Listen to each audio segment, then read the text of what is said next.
is considered in the same political family in the state.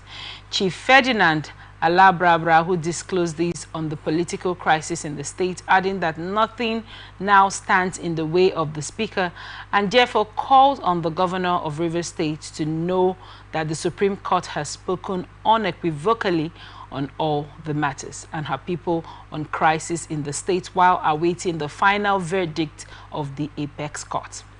He said the House of Assembly is working together in the best interest of the state responsibilities, resilience, patience, and peaceful disposition throughout the period of His Excellency Sir Siminalayi Fubara, GSSRS, Governor of Rivers State, Speaker of the Rivers State House of Assembly, who built a march from unique opening for peace to return to the state.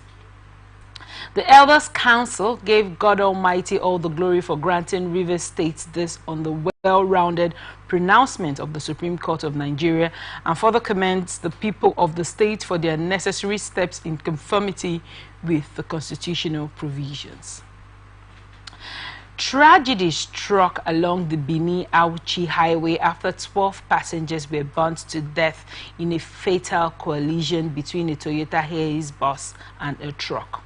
The Edo State Sector Commander of the Federal Road Safety Corps, Cyril Matthew, confirmed the incident, which occurred around 5 a.m. at Ugweviobo community near an army checkpoint on the highway. According to Matthew, the bus, which departed from Zuba in the Federal Capital Territory en routing Benin, collided head-on with an oncoming truck heading towards Auchi.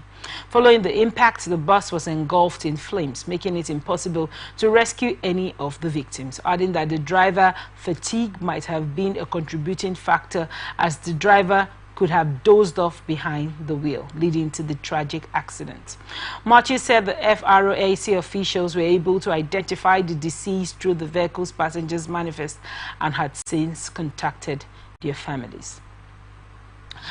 Abia State High Court, presided over by Justice LTC Eruba, has stopped the enforcement of the purported suspension of the former Senate President and the Chief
Board of Trustees of the People's Democratic Party, Adolphus Wambara.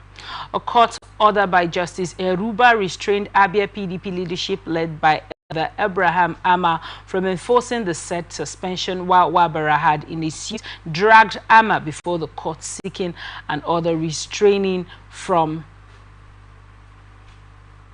enforcing purported suspension.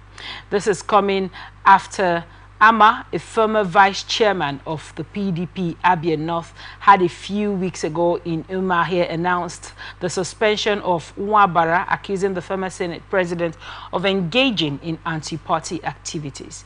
Ama had cited a complimentary remark by Wambara, who said Governor Alex Oti had done well and deserved tenure over the reconstruction of the long-abandoned Port Harcourt Road, Aba, in October 2023. In his reaction, the National Working Committee of the PDP declared the purported suspension as null and void and of no effect, posing it as a violation of party's constitution.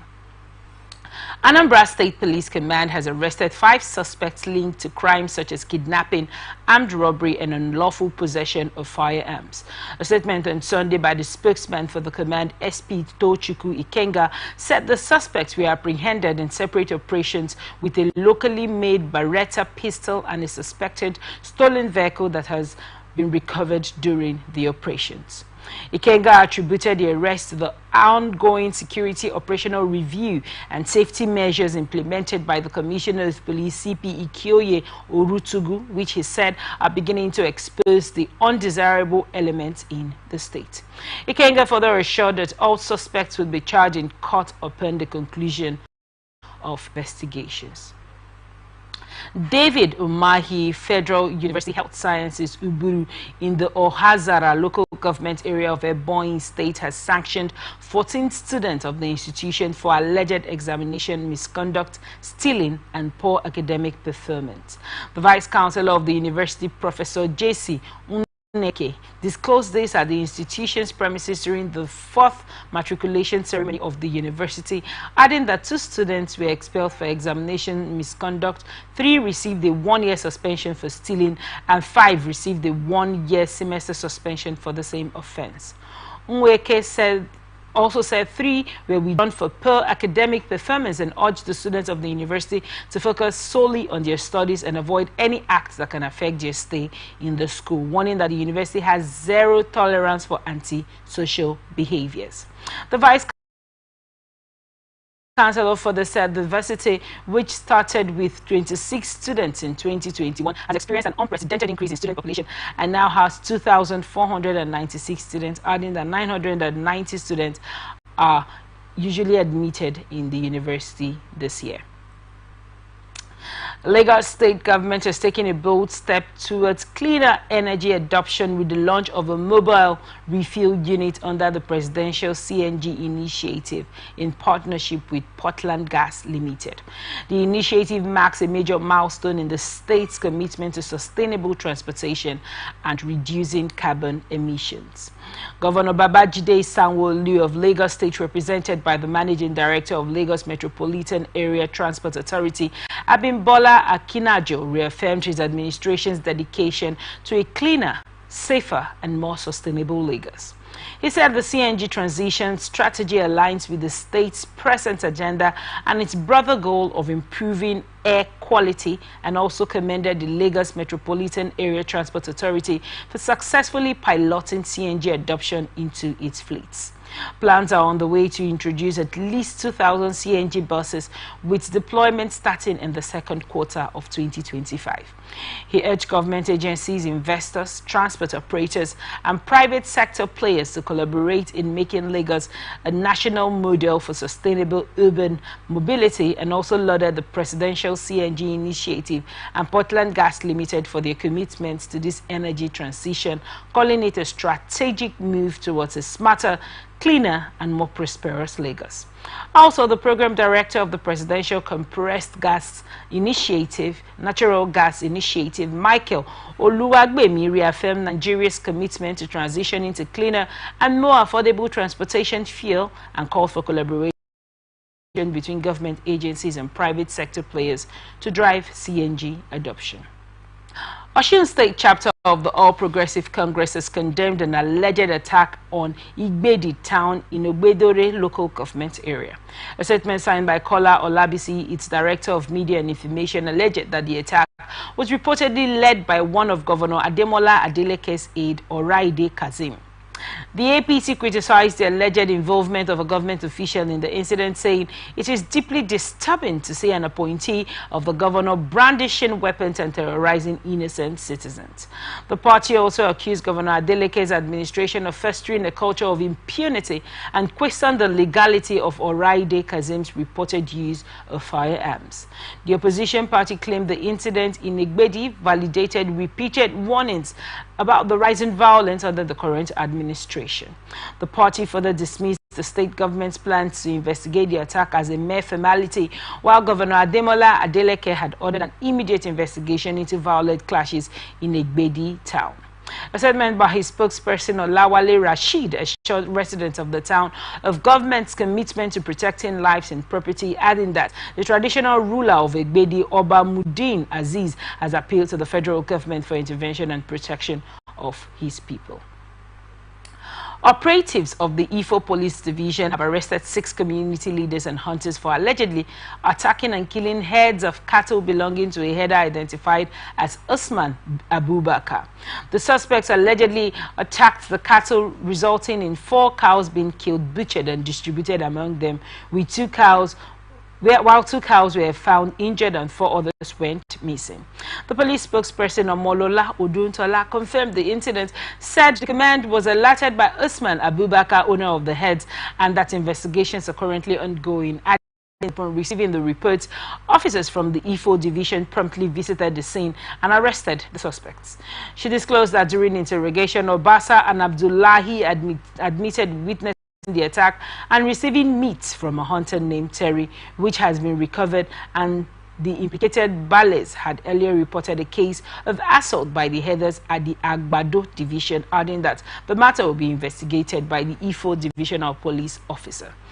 To prevent ethnic tensions, the Commissioner of Police, Ray Ogunwolo, has directed measures to ensure peaceful coexistence and also urged all parties involved and the general public to remain calm and refrain from actions that could escalate tensions, adding that the police command is committed to conducting a thorough and impartial investigation to ensure justice is served.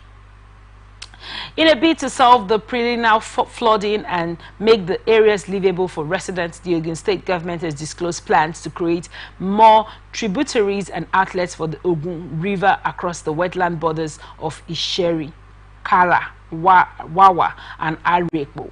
According to the government, this will commence next month and will be carried out in phases. Commissioner for Environment Ola Orosanya, who disclosed this during a consultative meeting with residents of the Ogun River Basin communities at the Riverview Estate in Isheri, said the project will affect buildings, hence the need to consult with residents of the area before it commences in a few weeks' time. Speaking on the state government intervention in the communities, since last year, Oresanya said the dredging of the Okparo River in the region has reduced the retention period for flooding in the area from 5 to 6 weeks to 3 weeks. He urged the residents to work with the state government to ensure the completion of the dredging project and the development of tributaries and outlets for the Ogun River.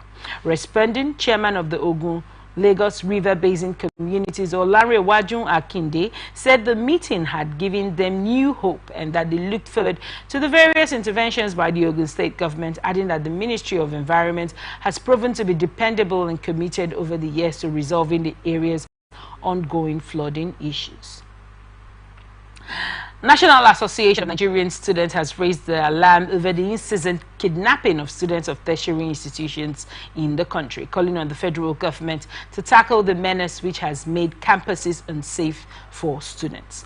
The student body also appealed to the federal government and urged security agents to speed up efforts in rescuing the 3 female students of the Joseph Sawan Taka University, Makurdi, Benue State, who were abducted on February 25th by suspected kidnappers on the university campus.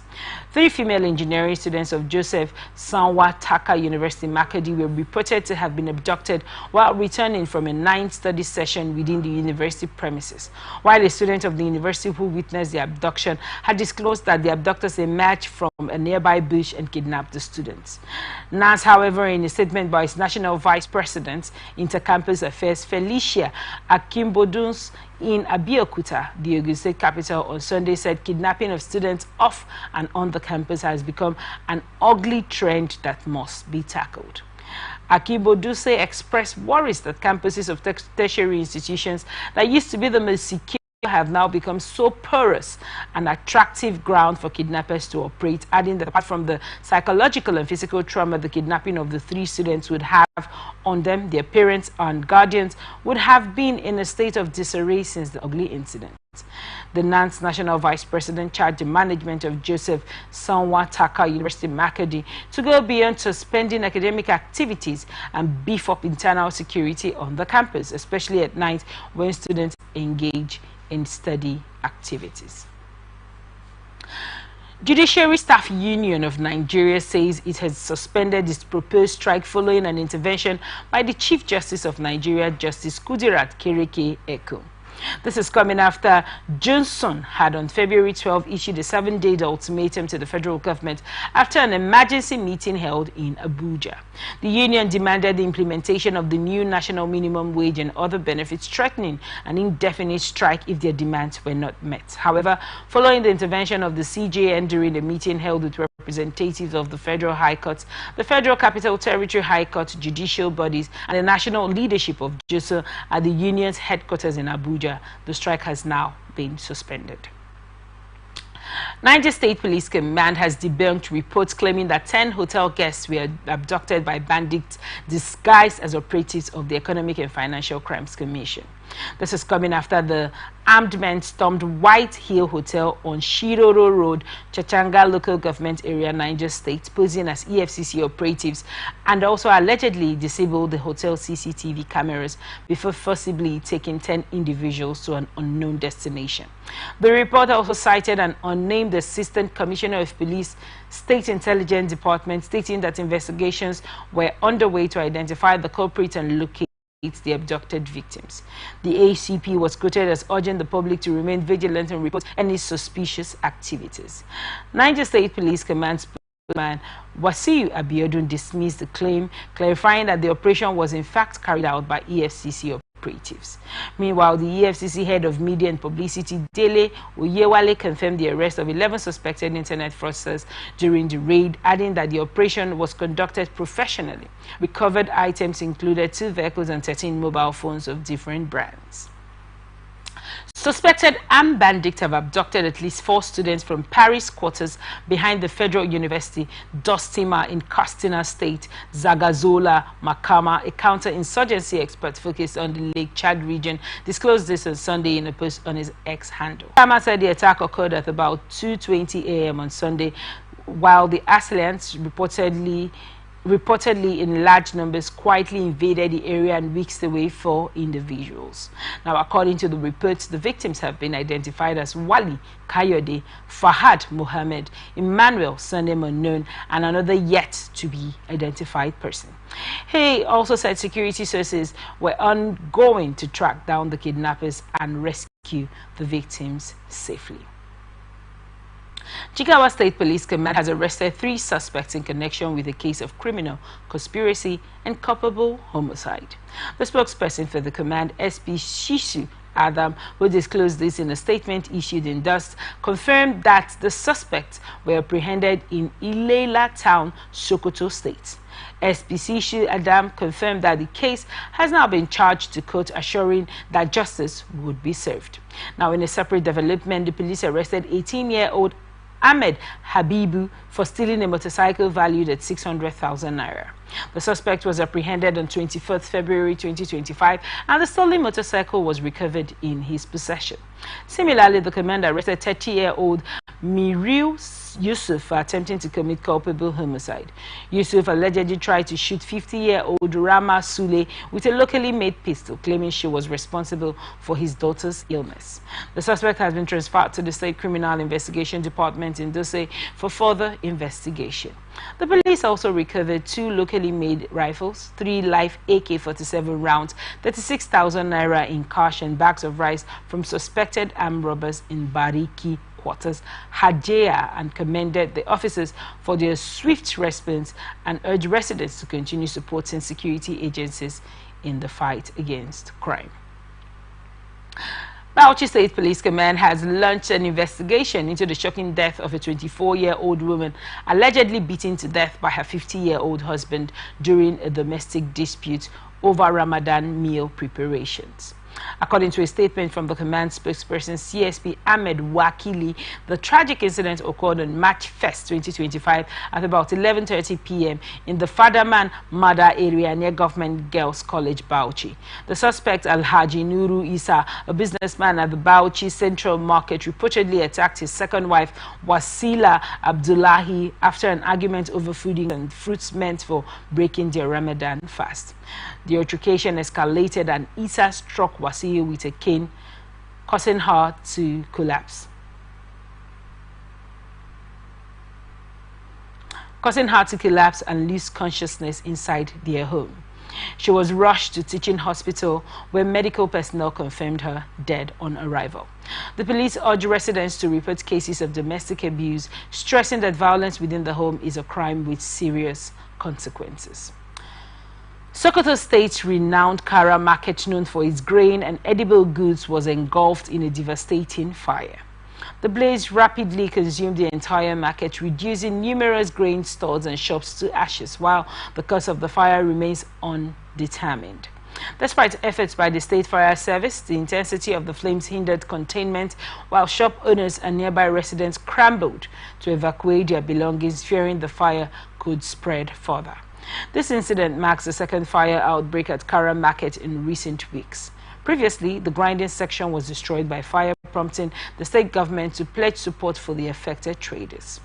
The Sokoto State Emergency Management Agency has commenced preliminary assessments to determine the financial impact of the disaster and mobilize support for the affected traders. Remember that you're watching The Transition on Atlantic Television Network. We return shortly after this break. Please stay with us.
Welcome back, and thank you so much for staying with us. Remember, this is the Atlantic Television News Transition. Now, the rest of our stories. President Bola Tinubu has facilitated with Alhaja Latifat Olufunke Jagbalamia on her 95th birthday. He described her as a reverend leader, accomplished entrepreneur, and philanthropist. Alhaja Bajala Biamila, the mother of the President's Chief of Staff, Right Honorable Femi, was celebrated for her contributions to Nigeria's socio-political landscape and her unwavering commitment to humanity and faith. A statement signed by Bayo Onanuga, Special Advisor to the President on Information and Strategy, Tinubu praised the Nigerians' unmatched kindness, humility, and unwavering dedication to serving God and humanity. He highlighted her influential role in politics as the first elected female local government chairperson during the Lateef Jakande administration, describing her as a formidable political force in Lagos and beyond. Nigeria's House of Representatives, through its Committee on Public Accounts, is commencing investigative hearings aimed at addressing significant outstanding debts owed by some oil companies to the Federation account.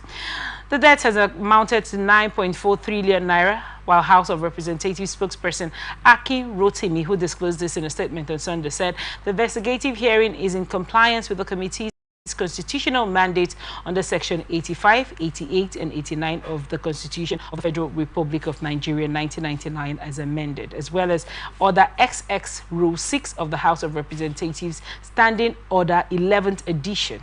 According to the statement, the debt covers unpaid royalties, concession rentals, and gas flare penalties, in addition to obligations arising from production sharing contracts, repayment agreements, and modified carry arrangements. Now, despite the clear provision of the Petroleum Industry Act, which requires such debts to be settled within 30 days, many of the liabilities have remained unsettled since 2021. The hearing is scheduled to be held from Monday to Friday, March 3rd to 7th, 2025, and this is coming after a report from the Auditor General of the Federation revealed that the last quarter of 2024, several oil companies owe a combined total of approximately 9.4 trillion naira. Federal government has confirmed the appointment of Professor Lucien Chiku as the substantive Vice Chancellor of Admiralty University, Ibuzo, Delta State. Chiku, a professor of marine biology and the current Deputy Vice Chancellor Management Services at the University of Lagos, was officially announced as the new Vice Chancellor on Saturday. The Minister of Education, Tunji Alausa, confirmed Chiku's appointment in a statement by the Ministry's Director of Press and Public Relations, Folashade Boriowo. According to the Minister, Chiku scored 83.41% to emerge the institution's new Vice Chancellor. The development comes after an earlier announcement by the university's registrar, Isaac Mankilik, declaring Professor Christopher Ogbobo as a new VC, a move that reportedly confused the university community. Malik, in a statement, claimed that Ogbowo, a professor of African history at the University of Ibadan, emerged as a successful candidate after receiving 9 out of 15 votes from the members of the university's governing council at an extraordinary meeting held on Friday, while the chairman of the council, Dele Ezioba, dismissed Ogbowo's appointment, describing it as illegal. Ezioba said the registrar neither had the authority nor the mandate to announce Ogbowo as the vice chancellor. President of the Nigerian Bar Association, Afam Osigwe San, has said the tenure of extension of the Inspector General of Police, Kayode Egbetoku, is constitutional. This was as a former IGP, Otumba Sunday Ehidero declared that Egbetoku deserved the extension because of his competence, performance, and academic qualifications. He said Egbetoku's continued stay in office, as enabled by President Bola Tinubu's amendment to the Police Act, is valid, adding that the amendment allows the IGP to complete the original 4-year term granted under Section 7 of the Police Act, even after reaching the age of 60. The tenure extension and amendment to the Police Act have sparked criticism, with some questioning the legality of Egbetokun's continued service. Responding to the backlash, the Attorney General of the Federation and Minister of Justice, Mr. Lateef Fagbemi San, affirmed that Egbetokun's tenure extension was legal and lawful, while a legal practitioner and secretary of the Association of Legislative Drafting and Advocacy Practitioners, Tonye Jaja, disagreed with the AGF's position. He argued that only an amendment to the 1999 Constitution of Nigeria could authorize the appointment and tenure extension of an IGP, and also maintained that his Egbesa, when the amendment was made, his continued stay was lawful. Members of the National Youth Service Corps have expressed their displeasure of the federal government's persistent failure to implement the payment of the 77,000 naira allowance. Well, this is coming after the federal government had approved an increase in the Corps members' monthly allowance from 33,000 naira to 77,000 naira effective July 2024, while the Director General of the NYSC, Brigadier General Yashu Ahmed, said the new allowance was implemented due to the non-release of funds.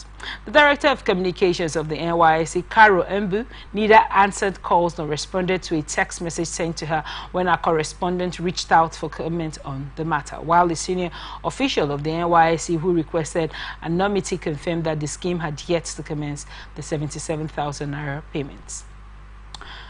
Former President Goodluck Jonathan has explained why his administration did not implement the recommendations of the 2014 National Conference. He made this known when he joined former Vice President Atiku Abubakar to pay a condolence visit to the family of late Afenifere leader Chief Ayo Adebanjo in Lagos. Jonathan said the political situation in Nigeria at the time was too turbulent to accommodate presentation of the recommendations, and the 2014 National Conference would not have come up without the contributions of people such as the late Adebanjo, who died on February 14, 2025 in Lagos. He was aged 96. Jonathan said that a number of people had kept asking why he did not implement the recommendations of the conference, and most Nigerians do not know that there was a lot of political turbulence in the country at that period. Jonathan further added that some persons were ready to bring his administration down at that time. Jonathan and Abubakar were received at different times by the children of the late elder statesman, led by Obafemi Ayo Adebanjo, and members of the Pan-Yoruba Social Cultural Group Afenifere, led by Oba Oladipo Olaita, were also present during the visits. Operatives of the National Drug Law Enforcement Agency have arrested a 42-year-old Angolan businessman, Mbala Abuba, for attempting to traffic cocaine to Istanbul, Turkey. Abuba, a native of Zare province in Angola, was intercepted on Tuesday, February 25, 2025 at Malam Aminu Kano International Airport, Kano, while trying to board an Egypt Air flight MS-880 to Istanbul via Cairo. A statement on Sunday by the agency spokesperson Femi Babafemi said the body scan confirmed that the suspect had ingested illicit drugs, leading to his placement under observation, adding that after several hours he excreted 120 pallets of cocaine weighing 1.829 kilograms in 7 rounds. A statement by the suspect claimed he was into the business of township delivery services in Angola before delving into illicit drug trade, while NDLEA officials swatted an attempt by Okeke Igwe, an auto spare parts dealer, to smuggle 1.10 kg of cocaine concealed in vehicle propellers to Angola. Similarly, Babafemi said Ezechi Supreme was arrested transporting 5.40 kilograms of cocaine to Owerri, Imo State, in a Toyota Sienna, and the suspect was arrested after weeks of surveillance by NDLEA operatives. At Tinkan Seaport, Lagos, Babafemi said a joint examination by NDLEA, Customs, and other security agencies led to the discovery of 128 parcels of Canadian loud, a potent cannabis strain hidden in 2 mattresses inside a Toyota Venza imported from Canada. Oyo and Osun Area Command of the Nigeria Customs Service have partnered with Economic and Financial Crimes Commission to combat wildlife trafficking. The agreement was reached over the weekend when the Oyo Osun Command Comptroller Joseph Adelaja paid a courtesy call to the EFCC Zonal Office in Ibadan, Oyo State. A statement by the command's public relations officer Abdulmalik Akintola quoted Adelaja as emphasizing the threat that smuggling and financial crimes pose to economic stability, underscoring the need for stronger collaborations among security agencies. He acknowledged the EFCC's pivotal role in fighting economic and financial crimes, money laundering, and illicit trade, and pledged to enhance cooperation through intelligence sharing, operational coordination, and capacity building initiatives. In response, EFCC Zonal Director Hawa Ringem reaffirmed the agency's commitment to strengthening interagency cooperation, particularly in intelligence sharing and joint operations to curb cross-border crimes. And now we head towards some business reports. Nigerian National Petroleum Company Limited has concluded plans to sponsor 2,000 medical surgeries before the end of the second quarter of 2025. The Chief Corporate Communications Officer of NNPCL, Olufemi Sonye, disclosed this during a stakeholder engagement with the National Assembly press corps in Abuja. Highlighting the contribution of the oil sector to national socio-economic development, Sonye reaffirmed the company's commitment to advancing national progress beyond its core responsibilities, adding that the NNPCL's mission extends beyond fuel supply to improving the quality of life for Nigerians. He also highlighted NNPCL's collaboration with Afrimix Bank on the African Medical Center of Excellence, a 500-bed hospital specializing in oncology, hematology, cardiology, and advanced medical training. Sonye underscored the vital role of oil in national development, describing it as the backbone of Nigeria's economy. Nigeria Labour Congress has directed its affiliates to be on alert for mass action if the federal government implements the telecommunications service charge contrary to the terms agreed by the 10-man committee. The decision was taken by the National Executive Council of the NLC during a meeting in Yola, Adamawa State, where the Congress inaugurated its compressed natural gas-driven mass transit buses for the Northeast Zone and discussed the economic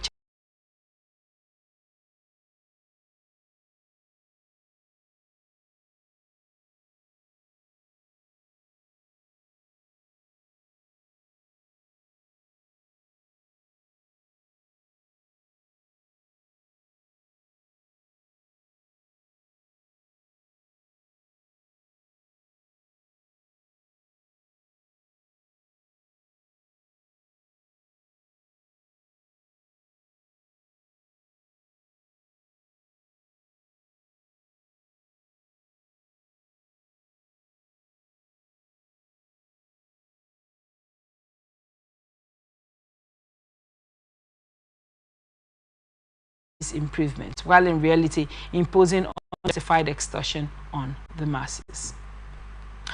Fraudsters have stolen 329 million naira by using images to register for bank verification numbers. This is according to a new report by the Nigeria Interbank Settlement System, which outlines emerging fraud trends in Nigerians' financial sector. The BVNs were then used to open fraudulent accounts across microfinance bank, mobile money operations, and payment service banks, adding that the fraudulent scheme enabled transactions involving 329 million naira just days after the BVNs were generated and the fake accounts were created. Investigation showed that some of the BVNs created using static images were assigned Nigerian names, which made it difficult to detect their fraudulent nature during the enrollment process. The discovery led to the deletion of several fraudulently created BVNs, and the agents involved have been reported to law enforcement agencies for arrest and prosecution, while attempted fraudulent transactions in 2024 amounted to 86.36 billion naira, with actual losing rising by 195% compared to 2023. As part of the efforts to curb fraudulent BVN activities, the Central Bank of Nigeria has now mandated that financial institutions report fraudulent BVNs to NIBSS within 24 hours of detection. Automated teller machine ATM charges imposed on Nigerians by the Central Bank of Nigeria that came into effect on Saturday. This follows the Apex Bank's announcement on 11 February 2025 that from March 1st, 2025, 100 naira and 450 naira fees would apply to ATM withdrawals. Now, the CBN explained that these charges would apply to bank customers using other banks' ATMs, whether on-site or off-site, while the 450 naira fee would be surcharged for bank customers using ATMs of other banks that are not within the bank's premises. Meanwhile, the CBN stressed that ATM withdrawals within the customers' own banks would remain free of charge. The president of the Bank Customers Association of Nigeria, Dr. Uju Ugugbanke, confirmed the developments. Investors in Nigeria's stock market gained 91 billion naira on Friday to end the week on positive notes after days of bearish runs. Market capitalization, which opened at 67 67,102 trillion naira, closed at 67,193 trillion naira, gaining 91 billion naira or 0.14%, while the all-share index improved by 146 points or 0.14% to close at 107,821.31 naira compared to 107,675.46. Now, on the price movement chart, 34 stocks recorded price depreciation against 26 gainers. Red Star Express led the losers' charts, dropping by 9.96 to close at 6.60 naira per share. Also, Len Africa fell by 9.84% to close at 3.30 naira per share. And Multiverse Mining and Exploration dropped by 9.72% to close at 9.75 naira per share. This followed by Owando with a gain of 9.94% to close at 58.05 per share, while Cheverton increased by 9.67% to close at 2.95 naira per share.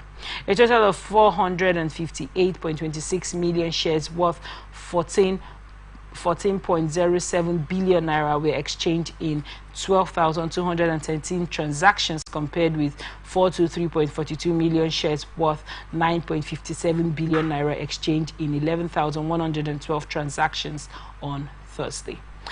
We head to some international tidbits.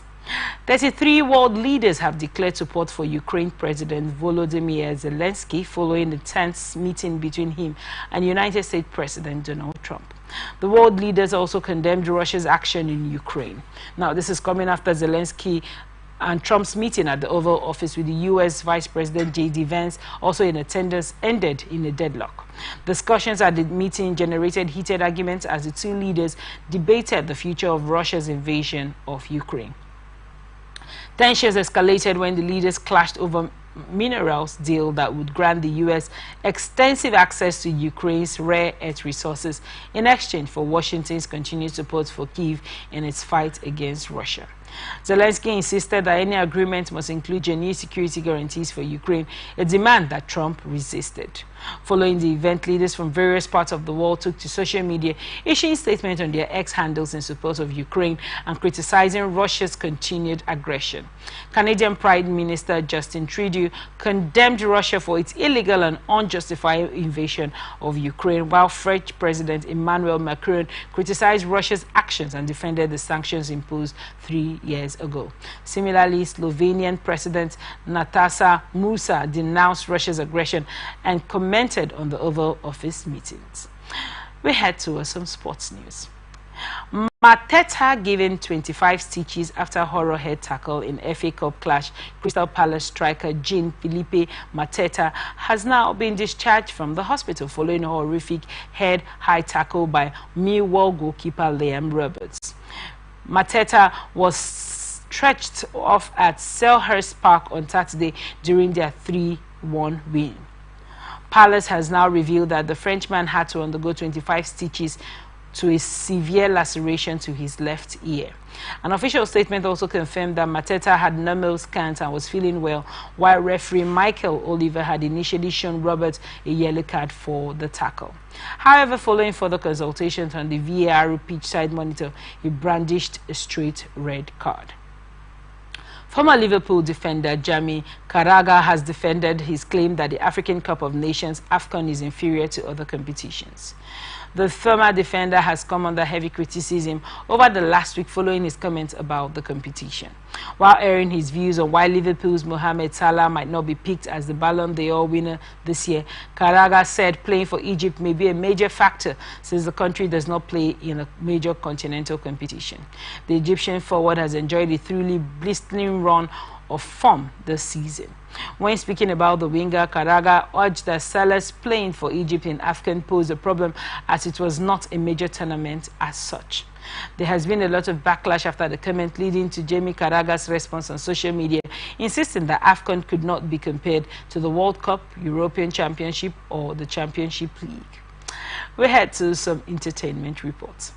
Nollywood actress Angela Okorie has faulted Grammy-winning singer Burna Boy for failing to fulfill his promise of buying a Lamborghini for socialite Sophia Igbueje after allegedly having a one-night stand with her. Now, this is coming after, in a recently leaked audio recording between Sophia and her friend, Sophia accused Burna Boy of having a one-night stand with her and failing to fulfill his promise of buying her a Lamborghini. Reacting, Angela urged that Burna Boy took advantage of the socialite, stressing that she already told the singer her price. The movie star said the singer was supposed to lead by example and fulfill his promise, as many look up to him as a role model. Veteran soul and R&B singer Angie Stone has died at the age of 63. According to Deadline, Angie passed away after being involved in a speedster van accident in Alabama, USA. The accident occurred as she was leaving a performance early that morning in Montgomery. The three-time Grammy nominee's daughter, Diamond Stone, confirmed the sad news on social media.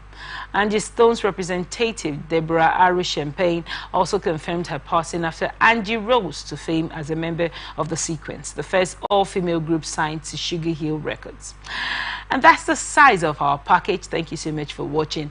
I am Otaria Benjamin. Remember, you can follow us on our social media platforms. On Twitter, we're on Atlantic TV Net. On Facebook and YouTube, we're on Atlantic Television Network. On Instagram, we're on Atlantic TV Network. Now, remember, the peace and unity are the pathways for progress. Thank you so much for watching. Stay with us, because up next is Society Watch.